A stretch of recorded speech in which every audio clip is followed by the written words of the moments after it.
تبارك الذي نزل الفرقان على عبده ليكون للعالمين نذيرا.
وقال النبي صلى الله عليه وسلم: من قام ليلة القدر إيمانا واحتسابا غفر له ما تقدم من ذنبه، أو كما قال عليه الصلاة والسلام: صدق الله ورسوله النبي الحبيب الكريم، ونحن على ذلك لمن الشاهدين والشاكرين، والحمد لله رب العالمين.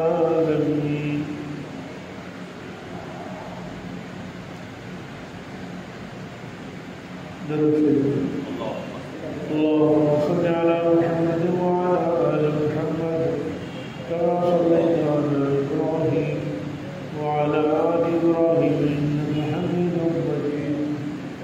اللهم بارك على محمد وعلى آل محمد كما باركت على إبراهيم وعلى آل إبراهيم إنك حميد مجيد. رب اشرح لي صدري ويسر لي أمري واحلل عقدة من لساني يفقهوا قولي. رب زدني علما. اللہ جل جلالہ ساری کائنات کے خالق ہیں، مالک ہیں، ساری تعریفیں صرف اللہ جل جلالہ اس نے اکیلے ہی ساری کائنات کو بنایا ہے، اور وہ اکیلا ہی ساری کائنات کا نظام چلا رہا ہے. دن اور رات، سورج اور چاند، روشنی اور اندھیرا، سردی اور گرمی، یہ سارے مخلوقات اللہ تعالیٰ کے نظام قدرت اور تصرف کے تحت چل رہی ہے. یہ ساری مخلوقات کے بنانے میں وہ کسی کا محتاج ہے، ساری مخلوقات کو باقی رکھنے میں وہ کسی کا محتاج ہے، اور ساری مخلوقات کو فنا کرنے میں کسی کا محتاج ہے. آنکھ جھپکنے سے پہلے وہ قیامت برپا کر دے. وما امر الساعۃ الا کلمح البصر او هو اقرب. میرا عزیز بھائیو، اللہ تعالیٰ کو راضی کرنا کہ ہماری زندگی کا مقصود ہے. اللہ تعالیٰ کی نعمتوں میں سے بہت بڑی نعمت ہے کہ اللہ تعالیٰ نے ہمیں وہ زندگی عطا فرمائی ہے اس زندگی میں اور آپ اللہ تعالیٰ کو راضی کر سکتے ہیں۔ پھر ان میں سے خاص موقع، خاص جگہ جس میں اللہ کی رضا اور زیادہ متوجہ ہوتی ہے کہ اللہ تعالیٰ کی خصوصی رحمت ہے۔ رمضان مبارک کا مقدس مہینہ، سارا مہینہ ہی بڑا بابرکت ہے، حضرت والا ہے، لیکن رمضان کا جو آخری عشرہ ہے نا، 10 دن، آخری 10 دن، یہ اللہ کی بڑی نعمت ہے۔ اللہ تعالیٰ کی رحمت ٹھاٹھے بات اور سمندر سے بھی زیادہ ہے۔ اللہ تعالیٰ کے فضل سے ہم سب کو عطا فرمائے۔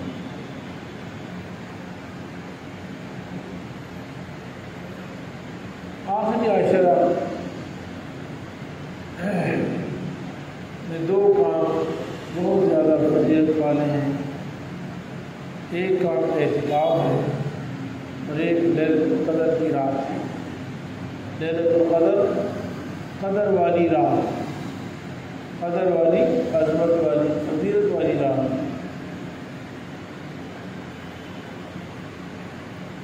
اعتکاف کہتے ہیں اللہ تعالیٰ کو راضی کرنے کے لیے اللہ تعالیٰ کے گھر میں ٹھہرنا، رکنے کا نام اعتکاف ہے۔ نفلی اعتکاف تو آپ جتنا ٹائم آئیں اور مسجد میں ٹھہر جائیں، جیسے ہر مسلمان جب مسجد آتا ہے تو اس کو یہ نیت کر لینی چاہیے۔ آپ رات نیت فرما لیں، اب جب تک ہم مسجد میں ہیں، اعتکاف میں ہیں، دل میں ارادہ کر لینے سے نیت میں لگتی ہے۔ نوائے تو کر اعتکاف معذور مسجد۔ اور ایک اعتکاف جو واجب ہوتا ہے وہ ایک انسان اپنے اوپر نظر وغیرہ کے ذریعے سے واجب کر لے کہ میں اتنا اعتکاف کروں گا۔ جب نظر وغیرہ سے انسان اپنے اوپر اعتکاف واجب کرتا ہے تو یہ کم از کم 24 گھنٹے کا اعتکاف ہے۔ ایک دن کے غروب سے لے کر دوسرے دن کے غروب تک یہ کم از کم ہوتا ہے، اس سے کم نہیں ہوتا۔ نظر وغیرہ کے ذریعے سے اعتکاف ہے تو 24 گھنٹے کا ہوتا ہے، اور اس میں روزہ بھی شامل ہے۔ اس نے روزہ کا نظر مانی یا نہیں مانی، کسی آدمی نے کہا کہ میرا فلانا کام ہو گیا، یا ویسے ہی کہا کہ میں اللہ کے لیے ایک دن کا اعتکاف میرے اوپر لازم ہے، تو ایک دن غروب آفتاب سے لے کر دوسرے دن غروب تک مسجد میں ٹھہرے گا اور ساتھ میں نفلی روزہ بھی رکھے گا۔ تیسرا جو اعتکاف ہے وہ مسنون اعتکاف ہے، وہ رمضان کے آخری عشرے میں ہے، یعنی انسان آخری 10 دن اعتکاف کرے۔ یہ سنت علی الکفایہ ہے، یعنی سنت موقعہ ہے، فرض واجب تو نہیں ہے لیکن علی الکفایہ ہے کہ بعض لوگ اگر ادا کر لیں گے تو باقی لوگوں کی طرف سے بھی کافی ہو جائے گا، مطلب گناہ گار نہیں۔ اور اگر محلے میں سے کوئی بھی اعتکاف نہیں کرے گا تو سب محلے والوں کو سنت کے چھوڑنے کا گناہ ہو۔ جیسے نماز جنازہ فرض کفایہ، اگر بعض لوگ جنازہ پڑھ لیں تو باقیوں کی طرف سے بھی کافی ہے، مطلب وہ گناہ گار نہیں ہو۔ لیکن اگر کوئی نہیں پڑھے گا تو سارے گناہ گار ہوں۔ یہ آخری عشرے میں 10 دن کا اعتکاف ہے، مسنون اعتکاف ہے۔ یہ پورے 10 دن کا مسنون اعتکاف ہوتا ہے، یعنی 9 دن یا 10 دن جتنا بھی مہینہ ہوا ہو، 20 رمضان کی شام اور مردوں کے لیے مسجد میں اور عورتوں کے لیے گھر میں کوئی کمرہ مخصوص کر لیا جائے اور اس میں وہ اعتکاف کرے۔ اعتکاف اتنی عظیم شان عبادت ہے، باوجود اس کے کہ نفلی یا مسنون عمل ہے، اللہ تعالیٰ نے اس کا ذکر بھی قرآن کریم میں فرمایا ہے۔ وَلَا تُبَاشِرُوهُنَّ وَأَنْتُمْ عَاكِفُونَ فِي الْمَسَاجِدِ، یعنی بیویوں کے قریب مت جاؤ جب تم مسجدوں میں اعتکاف کر رہے ہو۔ تِلْكَ حُدُودُ اللَّهِ فَلَا تَقْرَبُوهَا، یہ اللہ تعالیٰ کی حدیں ہیں، تم ان کے قریب نہ جاؤ۔ اعتکاف کی بہت زیادہ فضیلت ہے۔ سب سے بڑی فضیلت تو یہ ہے، شیخ الحدیث حضرت مولانا زکریا صاحب رحمۃ اللہ علیہ فرماتے ہیں، ایک آدمی گویا کہ اپنا بوریہ بستر لے کر اللہ تعالیٰ کے دربار پہ بیٹھ جاتا ہے، ڈیرا لگا لیتا ہے کہ اللہ میں تو تیرے در کا بیکاری ہوں، آپ جب تک مجھے معاف نہیں کریں گے میں تو نہیں جاؤں گا، اور 10 دن تک بیٹھا رہتا ہے۔ لازم بات ہے کہ دنیا کا کوئی بھی شریف آدمی جس کے گھر پہ آدمی ڈیرا لگا کے بیٹھ گیا وہ بھی معاف کر دیتا ہے، وہ بھی عطا کر دیتا ہے، اور ساری کائنات کا خالق و مالک جو ہر وقت اپنا دست رحمت پھیلاتا ہے کہ آؤ مجھ سے کوئی معافی مانگنے والا، آؤ مجھ سے معافی مانگو، معاف کر دو۔ قل یا عبادی الذین اسرفوا علی انفسہم لا تقنطوا من رحمت اللہ، خود ہی ہمیں حوصلہ بھی دیتا ہے کہ مایوس نہیں ہونا، سارے گناہ معاف ہوں، شرک ہے وہ بھی معاف ہو جائے گا، کفر ہے وہ بھی معاف ہو جائے گا، زنا ہے وہ بھی معاف ہو، سود ہے وہ بھی معاف ہو، سارے گناہ معاف ہو۔ لیکن اللہ کا فرماتے ہیں آ جاؤ میرے بندو، معافی مانگ لو، معاف کر دو، انہ الغفور الرحیم، وہ بہت معاف کرنے والا، بہت مہربان۔ اگر سمندر کی جھاگ سے زیادہ ہمارے گناہ ہوں تو اللہ تعالیٰ کی معافی اس سے کروڑوں درجے زیادہ ہے۔ نبی کریم صلی اللہ علیہ وسلم نے ارشاد فرمایا وَرَحْمَتُكَ وَمَغْفِرَتُكَ أَوْسَعُ مِنْ ذُنُوبِي، اے اللہ میرے جتنے بھی گناہ ہوں آپ کی رحمت تو اس سے زیادہ وسعت والی ہے، میرے گناہ محدود ہیں اور آپ کی مغفرت لا محدود ہے۔ مجھے اور آپ کو سبق تعلیم بتائی ہے کہ مایوسی کی کوئی بات نہیں، لیکن شرط یہ کہ آج توبہ کرو، نزع کی حالت سے پہلے توبہ کرو، سورج کے مشرق کی بجائے مغرب سے نکلنے سے پہلے توبہ کرو، یہ سب معاف کرو۔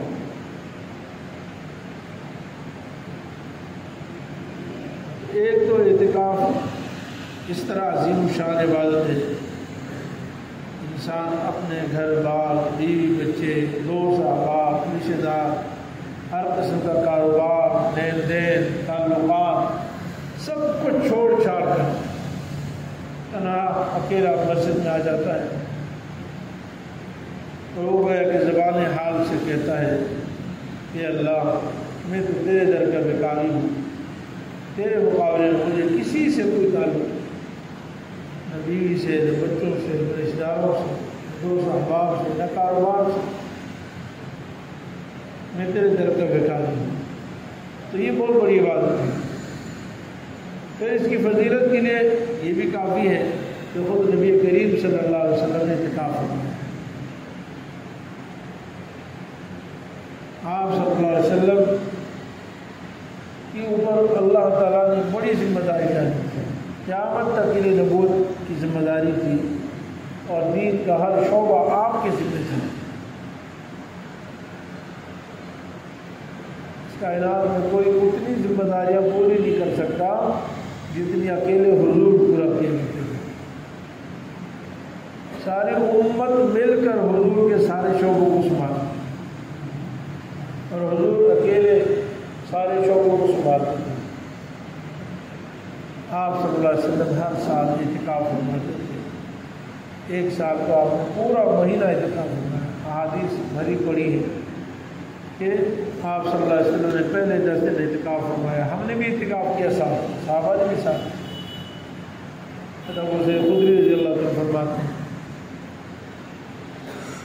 پھر جبریل علیہ السلام آئے اور فرمایا ان الذی تطلب امامک، جو چیز آپ چاہ رہے ہیں نا یعنی لیلۃ القدر وہ آگے ہے۔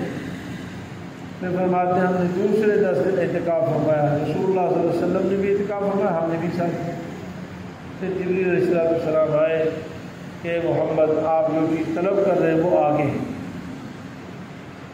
حضور صلی اللہ علیہ وسلم فرماتے ہیں 20 رمضان کو، جیسے آج 20 رمضان ہے، آپ صلی اللہ علیہ وسلم نے نصیحتیں فرمائی اور فرمایا کہ مجھے لیلۃ القدر بتایا گیا تھا، لیکن پھر اللہ تعالیٰ نے اس کا علم مجھ سے لے لیا، بھلا دیا گیا۔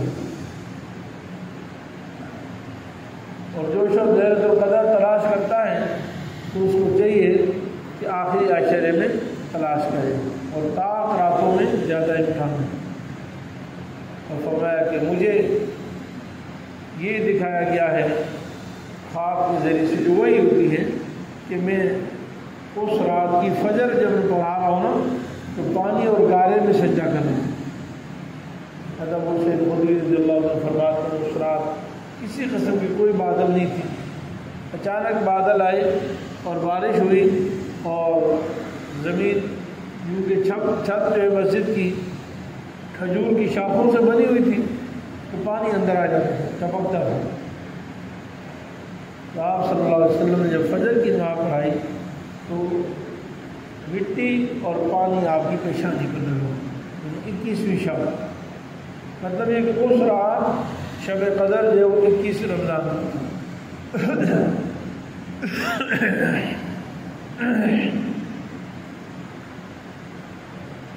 ایک حدیث میں آتا ہے کہ جو شخص اعتکاف کرتا ہے وہ یا تک کہ پھر ضرور اس کا ایک بہت بڑا فائدہ یہ ہے کہ انسان گناہوں سے بچ جاتا ہے، اللہ تعالیٰ کی نافرمانی سے باہر رہتا ہے، جھوٹ بولتا ہے، بد نظری کرتا ہے، نیکنیس ہوتا ہے، دھوکہ دیتا ہے، بہت سارے گناہوں سے بچنا مشکل ہو جاتا ہے۔ لیکن آدمی اللہ تعالیٰ کے گھر میں آ کے بیٹھ جائے اور 10 دن گناہ نہ کرے، یہ بھی بڑی نعمت ہے، اللہ کی نافرمانی سے بچ جائے، رمضان کے اس بابرکت مہینے میں گناہ نہ کرے۔ اور فرمایا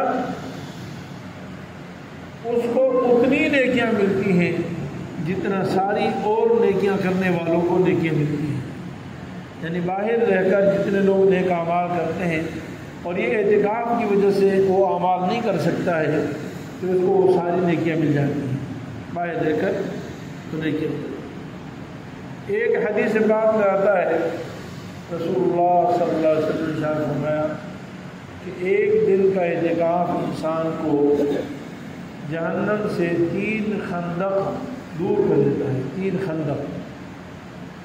اور فرمایا ایک خندق وہ اتنی بڑی ہے جیسے آسمان اور زمین کا فاصلہ۔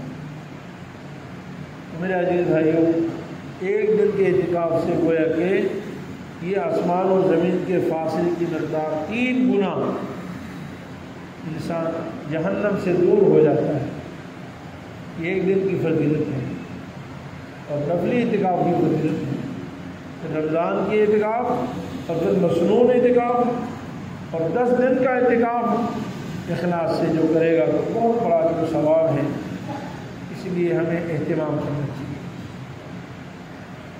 ایک حدیث میں آتا ہے آپ صلی اللہ علیہ وسلم ہر سال جبریل علیہ السلام کے ساتھ ایک دفعہ دور فرماتے تھے قرآن کریم کا۔ آخری سال میں آپ صلی اللہ علیہ وسلم نے 2 مرتبہ دور فرمایا اور 20 دن اعتکاف فرمایا۔ اس سے معلوم یہ ہوتا ہے کہ جبریل علیہ السلام کے ساتھ دور جو ہوتا تھا وہ بھی اعتکاف کی حالت میں ہوتا تھا، تاکہ مکمل دل جمی کے ساتھ یکسوئی کے ساتھ، اور 10 دنوں میں اعتکاف یعنی دور ہوا کرتا تھا۔ قرآن کریم سناتے تھے اور سنتے تھے۔ کیا منظر ہوگا جب جبریل پڑھتے ہوں گے، حضور سنتے ہوں اور حضور صلی اللہ علیہ وسلم قرآن پڑھتے ہوں گے، کیا رحمتیں برس رہی ہوں، اور جبریل علیہ السلام سنتے ہوں۔ اللہ تعالیٰ نے صحیح قرآن پڑھنے کی توفیق عطا فرمائے۔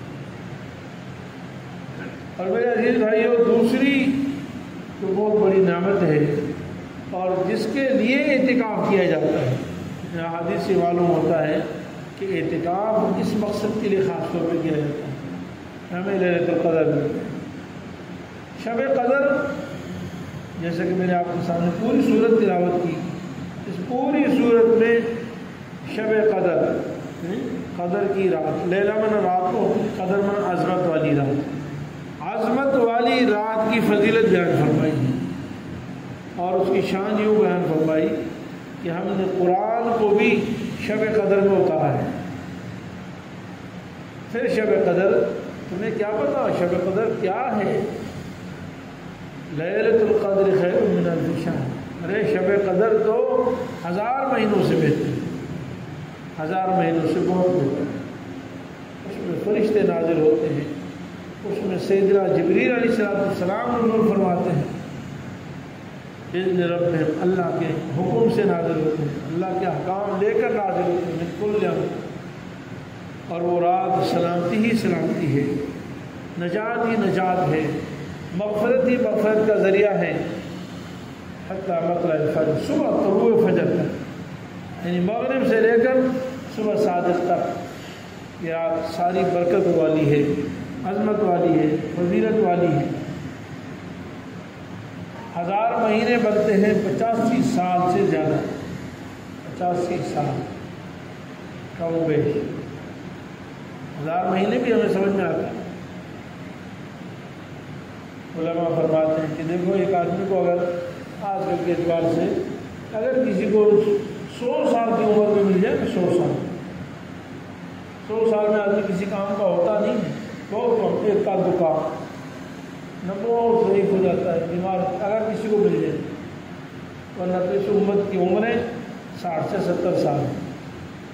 اعمار امتی ما بین 60 الی 70 وَأَقَلُّهُمْ مَا يَتَجَاوَزُ أَوْ كَمَا قَالَ الْإِسْلَامُ.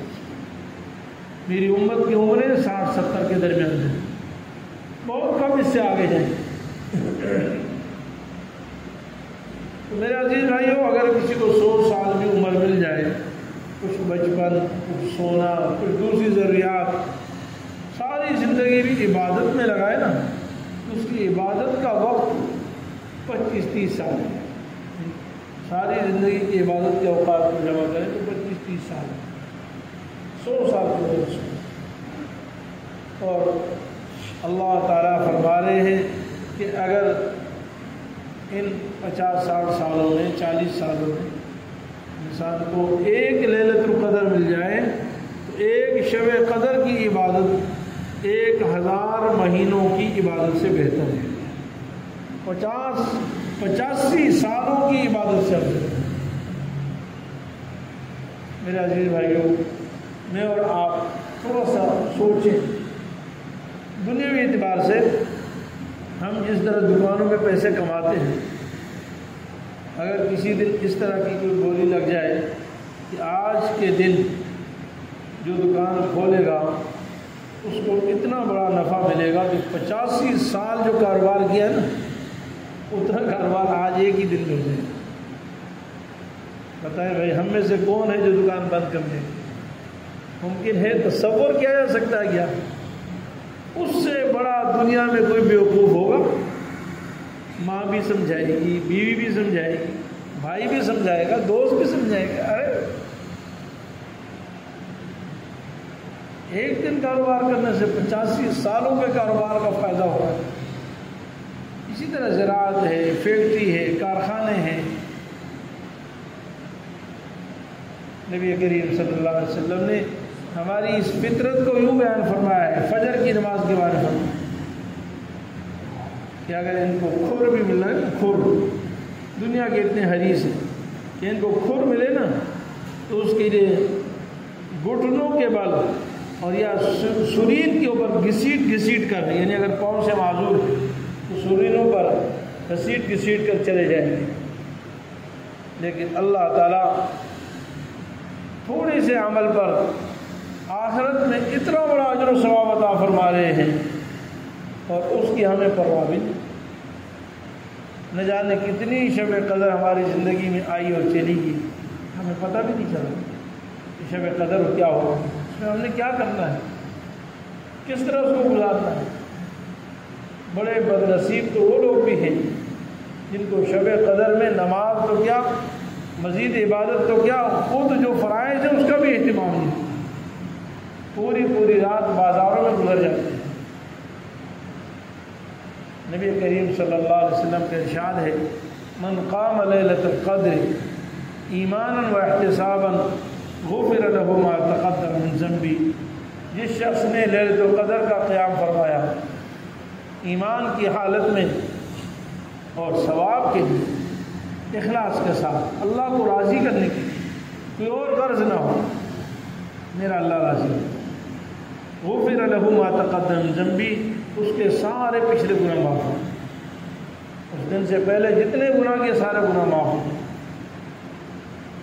اور یہ بھی رسول اللہ صلی اللہ علیہ وسلم نے ارشاد فرمایا کہ جو لیلۃ القدر میں عبادت سے محروم ہو گیا، لیلۃ القدر کی فضیلت حاصل کرنے سے محروم ہو گیا، تو وہ کامل محروم ہے، اس سے بڑا بدقسمت انسان دنیا میں، وہ مکمل محروم ہے۔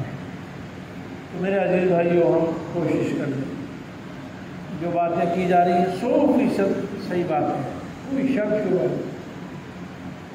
ہم یہ آخری عشرے میں مکمل طور پر اس کو ہم صحیح طریقے سے گزاریں۔ اول تو کوشش کر لیں ہم اعتکاف کر لیں، یہ بڑی فضیلت۔ اگر سال بھر میں 10 دن ہم ویسی اپنی زندگی کا معمول بنا لیں کہ یار 10 دن میں نے اللہ کو دیں گے، یہ کوئی مشکل سودا نہیں۔ 365 دنوں میں 355 دن آپ اپنے کام کر رہے ہیں، 10 دن اللہ کو دیں۔ اور تو اعتکاف میں نہیں بیٹھ سکتے، چلو گھروں میں عبادت کوشش کریں، گھروں میں اپنے بیوی بچوں کے ساتھ رہتے ہوئے جتنا ممکن ہے اتنا کر لیں، جتنا ممکن ہے اتنا عبادت ضرور کریں، نوافل پڑھیں، صدقہ و خیرات کریں، تلاوت کریں، ذکر کریں، دعائیں مانگیں۔